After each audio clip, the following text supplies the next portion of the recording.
اللہ تعالیٰ ہی پر بھروسہ کرو، وہی بھروسے کے لائق ہے۔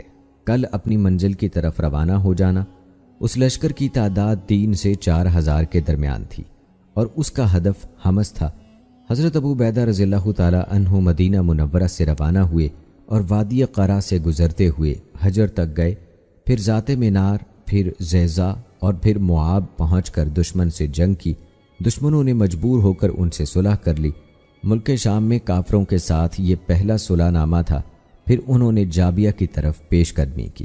حضرت ابو عبیدہ رضی اللہ تعالیٰ عنہ کے ساتھ عرب کے مشہور شاہ سوار حضرت قیس بن حبیرہ بن مسعود مرادی بھی تھے۔ حضرت ابو بکر صدیق رضی اللہ تعالیٰ عنہ نے ابو عبیدہ رضی اللہ تعالیٰ عنہ کو سفر شروع کرنے سے پہلے ہی اس شاہ سوار کے بارے میں خصوصی نصیحت کی اور فرمایا، بلا شبہ تمہارے ساتھ ایک عظیم المرتبت عربوں کا شاہ سوار موجود ہے۔ مسلمان اس کی رائے، مشورے اور جنگی تجربے اور قوت سے مستغنی نہیں ہو سکتے۔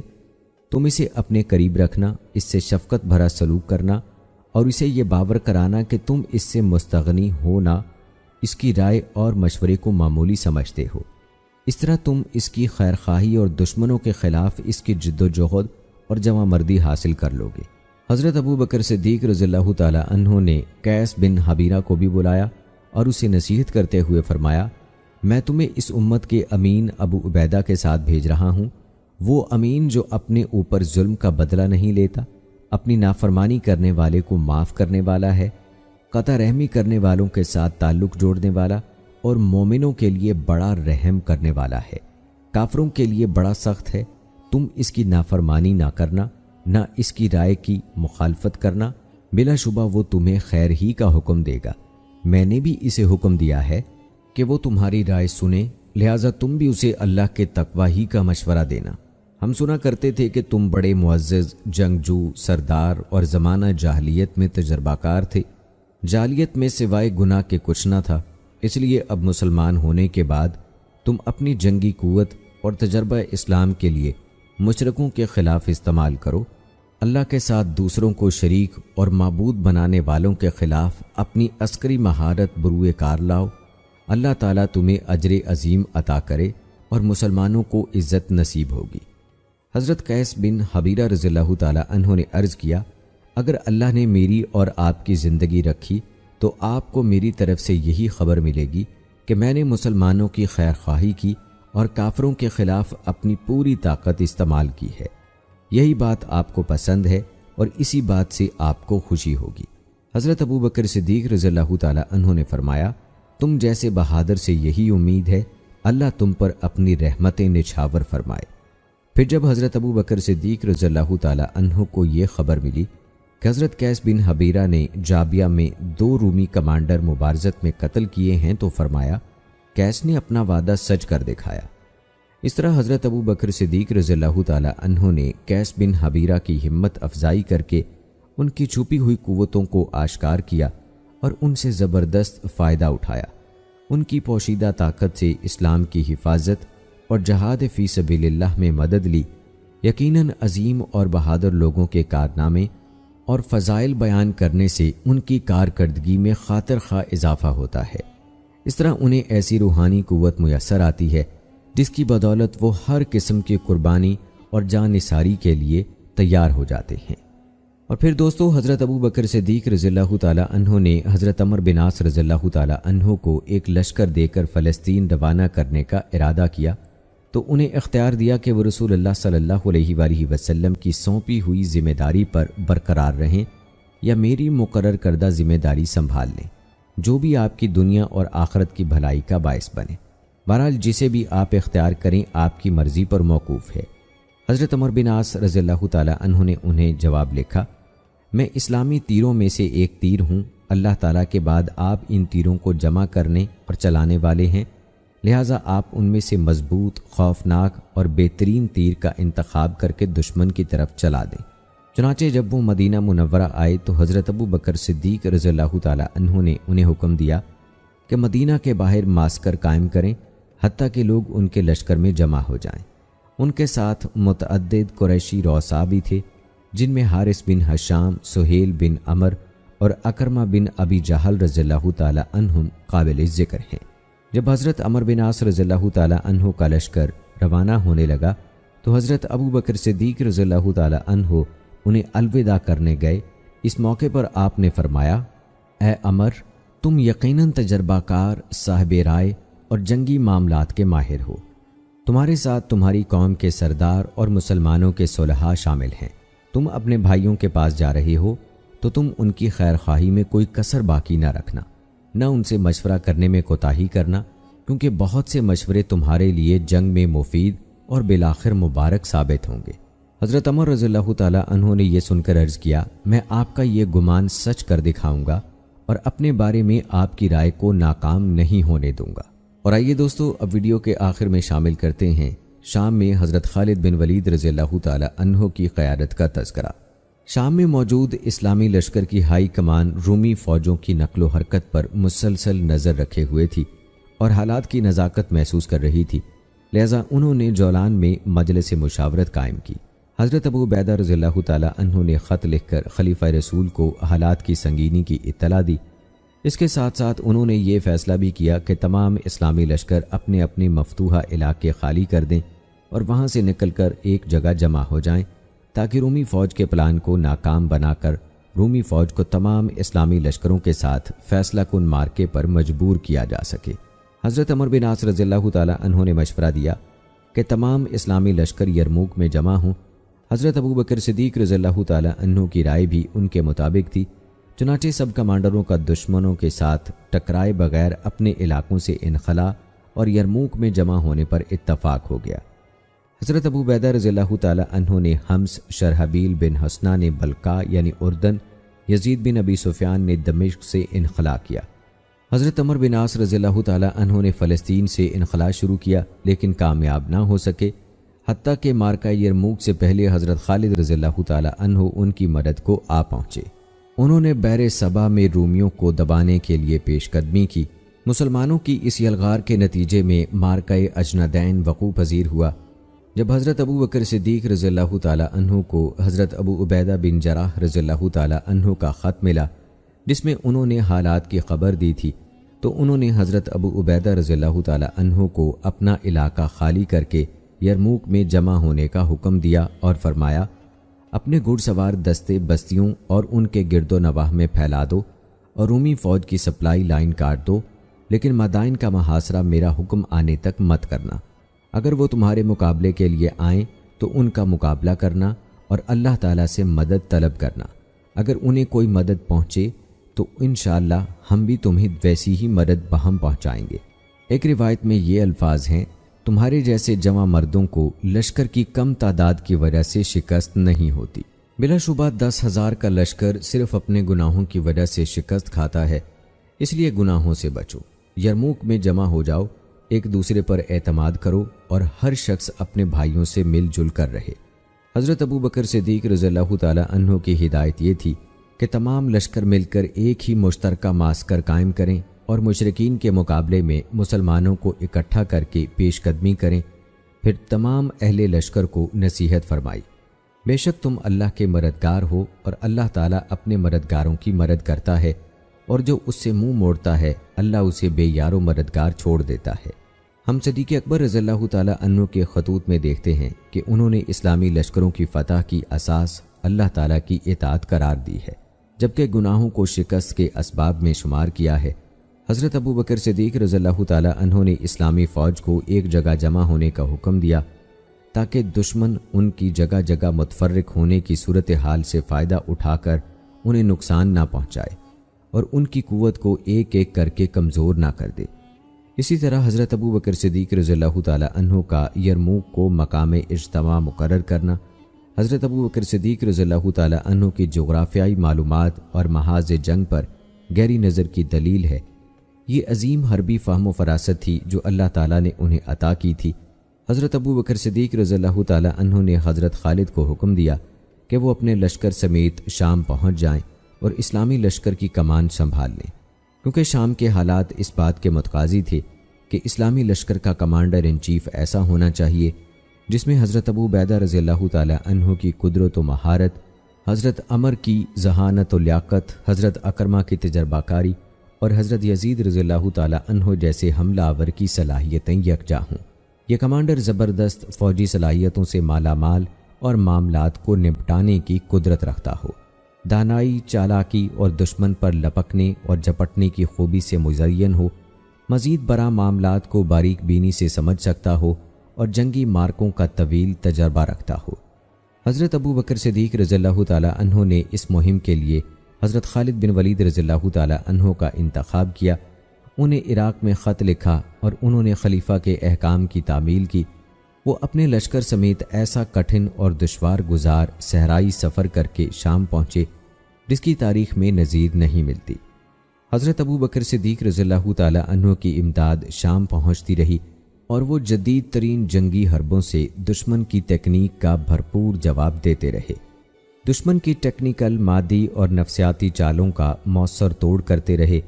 رومیوں کی چالوں کا مقصد حضرت ابو بکر صدیق رضی اللہ تعالی عنہ کو دائیں بائیں کی باتوں میں الجھا کر ان کی توجہ مارکا آرائی سے ہٹانا تھا۔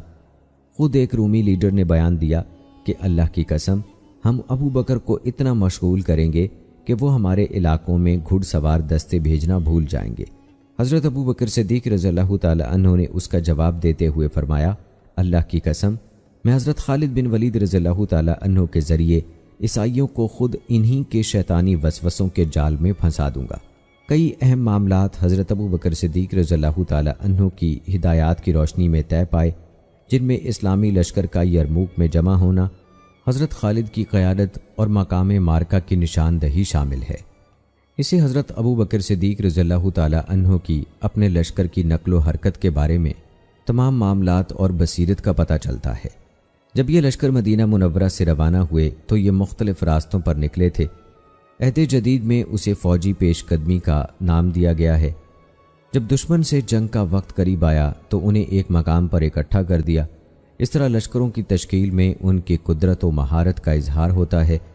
جدید عسکری زبان میں اسے اسٹریٹجی یعنی حربی کارروائیوں کی باقاعدہ پلاننگ کہا جاتا ہے۔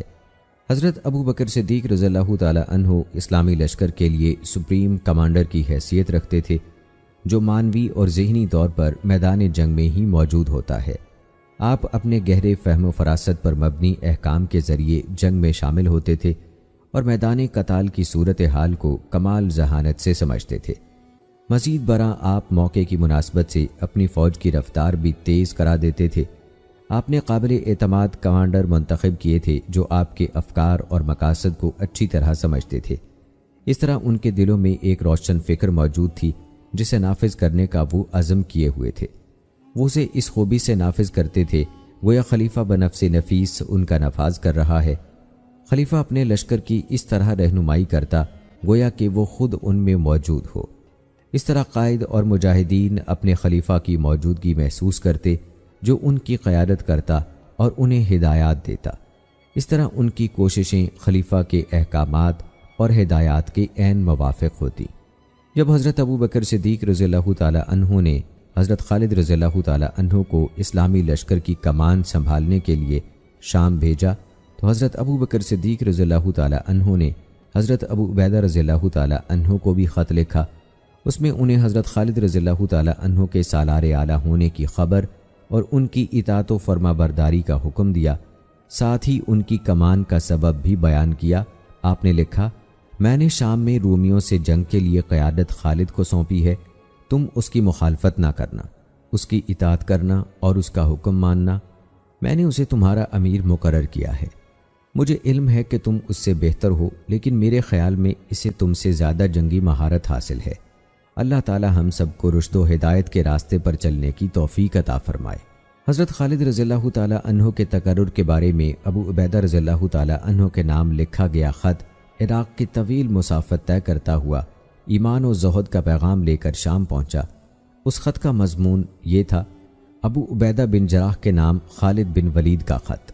السلام علیکم، میں اللہ تعالیٰ کا شکر گزار ہوں جس کے سوا کوئی معبود برحق نہیں، اما بعد میں اپنے لیے اور آپ کے لیے اللہ تعالیٰ سے خوف والے دن سے امن اور دنیا میں عصمت کا سوال کرتا ہوں۔ میرے پاس خلیفہ رسول کا خط آیا ہے، اس میں انہوں نے مجھے شام پہنچنے کا حکم دیا ہے۔ اس میں انہوں نے یہ منصب طلب کیا نہ اس کا ارادہ کیا۔ نہ اس بارے میں انہیں کوئی خط لکھا۔ آپ اپنے منصب عالی پر ہیں، اللہ آپ پر اپنی رحمتیں نازل فرمائے۔ آپ کی نافرمانی نہیں کی جاتی، نہ آپ کی رائے کا کوئی مخالف ہے۔ آپ کی رائے کے بغیر ہر فیصلہ ادھورا رہے گا۔ بلا شبہ آپ امت مسلمہ کے سادات میں سے ہیں۔ آپ کے فضائل و مناقب کا کوئی انکاری نہیں، آپ کی رائے سے کوئی مستغنی نہیں ہو سکتا۔ اللہ تعالی ہم پر اور آپ پر اپنے احسان و کرم کی نعمتیں مکمل فرمائے اور ہمیں اور آپ کو اپنی رحمت سے عذاب جہنم سے محفوظ فرمائے۔ والسلام علیکم ورحمۃ اللہ۔ پیغام رساں کے پاس مسلمانوں کے لیے عمومی خطاب نامہ بھی تھا۔ اس میں یہ لکھا تھا، اما بعد، بے شک میں اللہ تعالیٰ سے سوال کرتا ہوں جس نے ہمیں اسلام کی بدولت عزت و شرف سے نوازا اور اپنے نبی محمد صلی اللہ علیہ وآلہ وسلم کے ذریعے سے ہمیں مکرم بنایا، ہمیں ایمان کی بدولت فضیلت بخشی۔ ہم پر ہمارے رب کی رحمت بہت وسیع ہے، اس کی نعمتیں وافر ہیں، وہ ہم پر اپنی نعمت کا اتمام کرے۔ اللہ کے بندو، اللہ کا شکر کرو، وہ تمہیں مزید عطا کرے گا۔ اپنی عافیت کے دنوں میں اس کی طرف رغبت کرو، وہ تمہیں ہمیشہ سلامتی سے نوازے گا، بس اس کی نعمتوں کے شکر گزار بن جاؤ۔ اور آئیے دوستو، اب تذکرہ کرتے ہیں مارکہ اجندین کا۔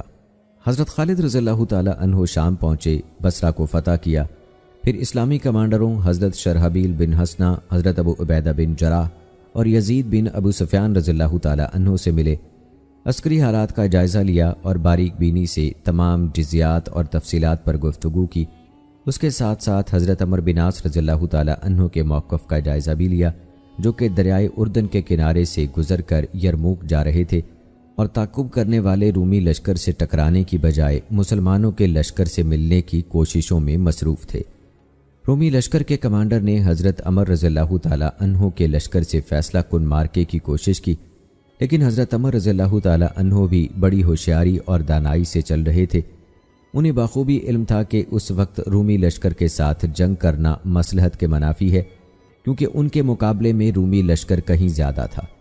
حضرت خالد رضی اللہ تعالیٰ عنہ نے عسکری حالات کا جائزہ لینے کے بعد محسوس کیا کہ ان کے سامنے دو راستے ہیں، ایک یہ کہ وہ تیزی سے جا کر حضرت عمر رضی اللہ تعالیٰ عنہ کے ساتھ مل جائیں اور پھر مل کر رومی فوج کے ساتھ مارکہ آرائی کریں، رومیوں کی ایک بڑی قوت کو نیست و نابود کر کے اسلامی فوج کو قوت و طاقت فراہم کریں، ان کی واپسی کا راستہ محفوظ بنائیں اور اپنا بایاں بازو محفوظ کر لیں، جس سے مسلمانوں کے قدم فلسطین میں جم جائیں گے، یا پھر اپنی جگہ پر رہتے ہوئے حضرت عمر کو حکم دیں کہ وہ ان سے آ ملیں، پھر رومی فوج کا انتظار کریں جو دمشق سے فیصلہ کن مارکے کے لیے پیش قدمی کر رہی تھیں۔ جب دونوں فوجیں آمنے سامنے آ گئیں اور ایک دوسرے کو مبارزت کے لیے للکارنے لگیں، تو حضرت ابو عبیدہ رضی اللہ تعالیٰ عنہ نے مسلمانوں کو واعظ کرتے ہوئے فرمایا، اے اللہ کے بندو، اے مجاہدو، اللہ کے لیے ڈٹ کر لڑو، اللہ تمہاری مدد کرے گا اور تمہیں ثابت قدمی عطا کرے گا۔ بے شک اللہ کا وعدہ سچا ہے۔ اے مسلمانوں کی جماعت، صبر کرو، کیونکہ صبر کفر سے نجات دیتا ہے، اللہ تعالیٰ کی رضا کا باعث ہے اور ننگ و عار کو دور کرتا ہے۔ تم پورے نظم و ضبط سے صف آرا رہنا، دشمن کی طرف مت بڑھنا، نہ ان سے جنگ کی ابتدا کرنا۔ تم اپنے نیزے تان لو، ڈھال کے ذریعے اپنا دفاع کرو، دل ہی دل میں اللہ کا ذکر کرتے رہو، دیگر باتوں سے پرہیز کرو، حتیٰ کہ تمہیں میں جنگ شروع کرنے کا حکم دوں انشاءاللہ تعالی۔ رومی فوج اپنے فخر و غرور کی نمائش کرتی ہوئی میدان میں آئی۔ اس علاقے کے میدان اور پہاڑ ان کی کثرت تعداد سے چھپ گئے تھے، وہ کالے بادلوں کی طرح منڈلا رہے تھے، بلند آواز سے چیخ رہے تھے۔ ان کے راہب انجیل پڑھ پڑھ کر انہیں جنگ کے لیے گرما رہے تھے۔ رومی فوج یرموک کے قریب واقع سا نامی جگہ پر اتری تو وادی ان کے لیے خندق بن گئی۔ رومی کمان نے اپنی فوج کو مختلف دستوں میں ترتیب دیا، اس کی 2 لائنیں بنائیں۔ پہلی لائن میں 5 دستے دائرے میں منظم کیے اور پھر کچھ فاصلے دے کر دوسری لائن بنائی جو پہلی لائن کی خالی جگہوں پر ترتیب وار آگے بڑھ رہی تھی۔ جب دونوں لشکر ایک دوسرے کے قریب ہوئے تو حضرت ابو عبیدہ اور یزید بن ابی سفیان رضی اللہ تعالی عنہ رومی لشکر کی طرف بڑھے۔ ان کے ساتھ زرار بن عزور اور حارث بن حشام بھی تھے۔ انہوں نے رومی لشکر کو آواز دی کہ ہم تمہارے امیر سے ملاقات کرنا چاہتے ہیں۔ انہیں رومی لیڈر تزارق کے پاس جانے کی اجازت دی گئی، جو اپنے ریشمی خیمے میں بیٹھا چہک رہا تھا۔ صحابہ کرام رضوان اللہ اجمعین نے کہا، ہم ریشمی خیمے میں داخل ہونا حلال نہیں سمجھتے، لہٰذا ان کے لیے ریشمی قالین بچھا دیا گیا۔ صحابہ کرام نے فرمایا ہم ایسے قالین پر بیٹھنا بھی حلال نہیں سمجھتے۔ ان کے خواہش کے مطابق رومی کمانڈر سادہ بچھونے پر بیٹھ گیا اور صلح صفائی کے لیے مذاکرات ہوئے۔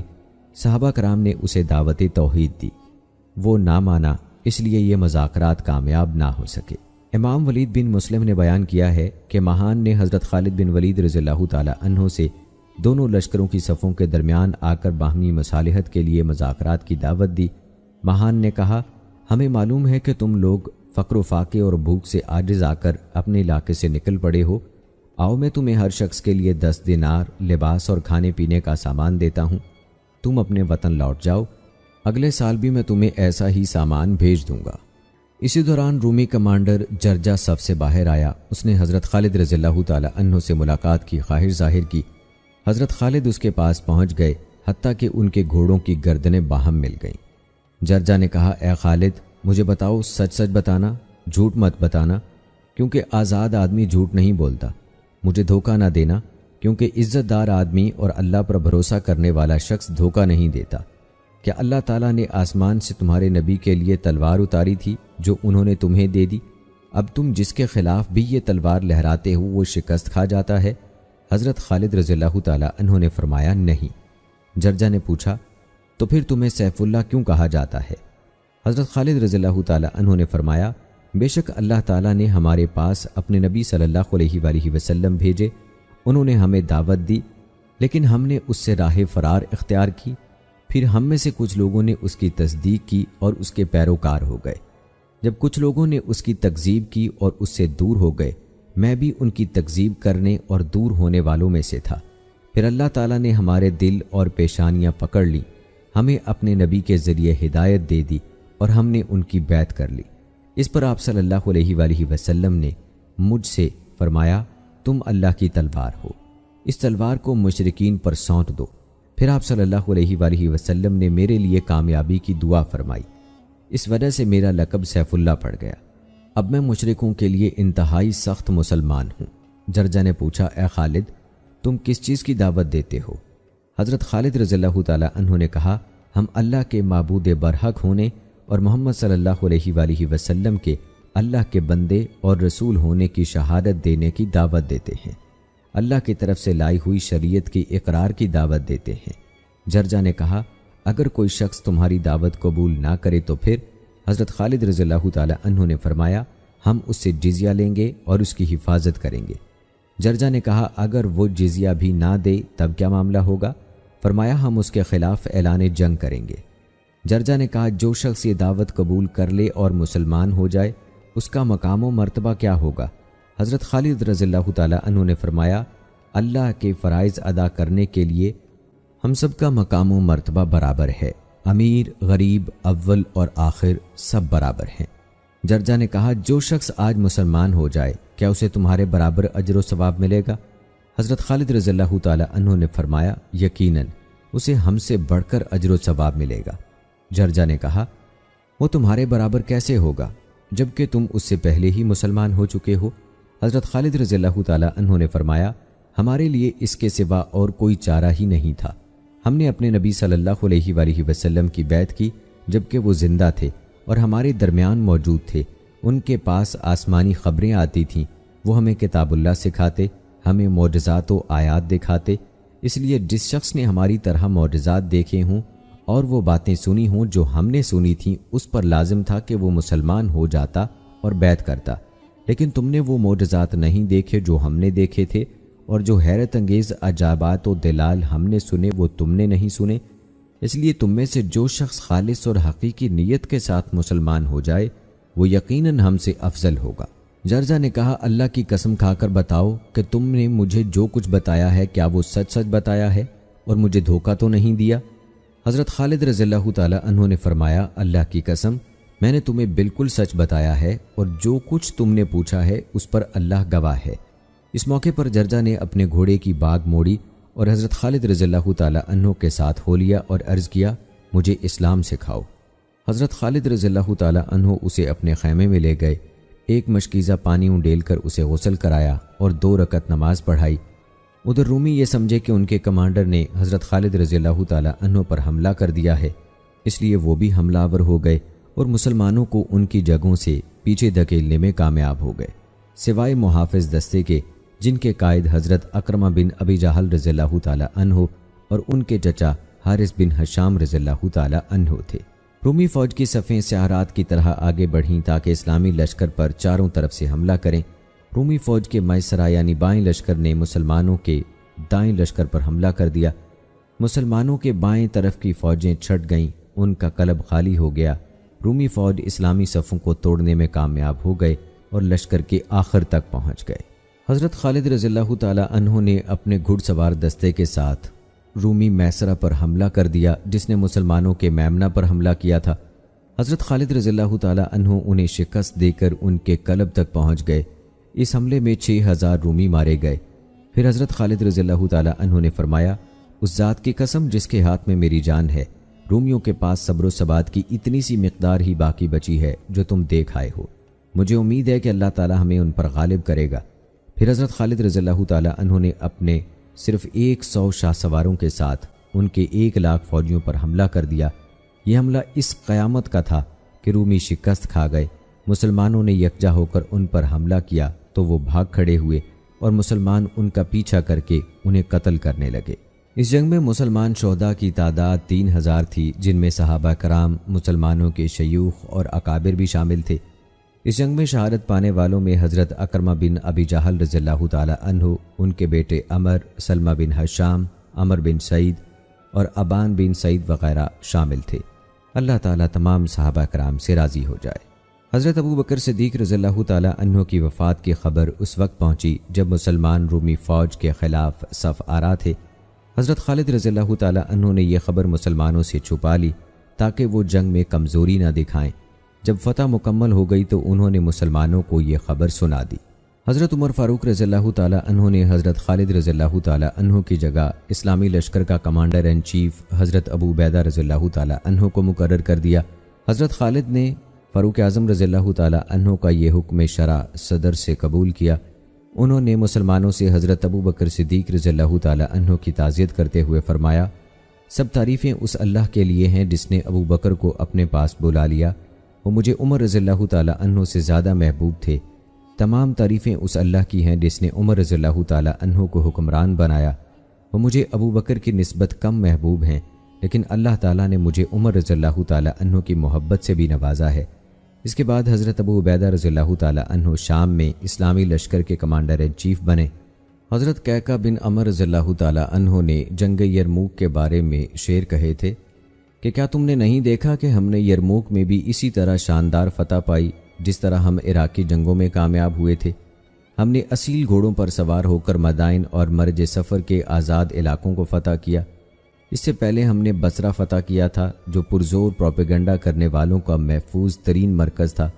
ہم نے ہر اس شخص کو تیز دھار تلواروں سے قتل کر دیا جس نے ہمارا مقابلہ کرنے کی کوشش کی۔ ہمارے پاس ان کا مال غنیمت موجود ہے۔ ہم نے رومیوں کو قتل کیا، حتیٰ کہ یرموک میں وہ دبلے پتلے شخص کی بھی برابری نہ کر سکے۔ ہم نے تیز دھار تلواروں سے وقوسہ میں ان کی جمعیت کا شیرازہ بھی کھیر دیا۔ سحر دم ان کی کشتوں کے پشتے لگ گئے تھے، ایسی شکست کھا گئے جو بڑی تلخ تھی۔ ہرکل کو اپنی فوج کی بدترین شکست کی خبر سن کر شدید صدمہ ہوا۔ جب انطاکیہ میں اس کے لشکر پہنچے تو اس نے پوچھا، تمہاری بربادی ہو، مجھے بتاؤ تو صحیح تم کن لوگوں سے جنگ ہار کر آئے ہو؟ کیا وہ تمہاری ہی طرح کے انسان نہیں؟ بگھوڑوں نے جواب دیا، ہم مسلمانوں سے اس لیے شکست کھا گئے کہ مسلمان ایک شب بیدار قوم ہیں، راتوں کو تہجد پڑھتے ہیں اور دن کو روزہ رکھتے ہیں، عہد پورا کرتے ہیں، نیکی کا حکم دیتے ہیں، برائی سے روکتے ہیں، آپس میں عدل و انصاف کرتے ہیں، جبکہ ہم شراب پیتے ہیں، بدکاری کرتے ہیں، حرام کاموں کا ارتکاب کرتے ہیں، بدعہدی کرتے ہیں، ظلم و ستم ڈھاتے ہیں، برے کاموں کا حکم دیتے ہیں، اللہ کو راضی کرنے والے کاموں سے روکتے ہیں اور زمین میں فساد کرتے ہیں۔ یہ سن کر ہرکل نے کہا، تم نے سچ کہا۔ تو دوستو، یہ تھے حالات و واقعات شام کی فتح کے جو حضرت ابو بکر صدیق رضی اللہ تعالی عنہ کے دور میں ہوئی، اور پھر اس کی قیادت حضرت خالد رضی اللہ تعالی عنہ نے کی۔ کیسی لگی آج کی ویڈیو کمنٹ باکس میں ضرور بتائیے گا۔ ملتے ہیں اگلی ویڈیو میں، تب تک کے لیے مجھے اجازت دیں۔ فی امان اللہ۔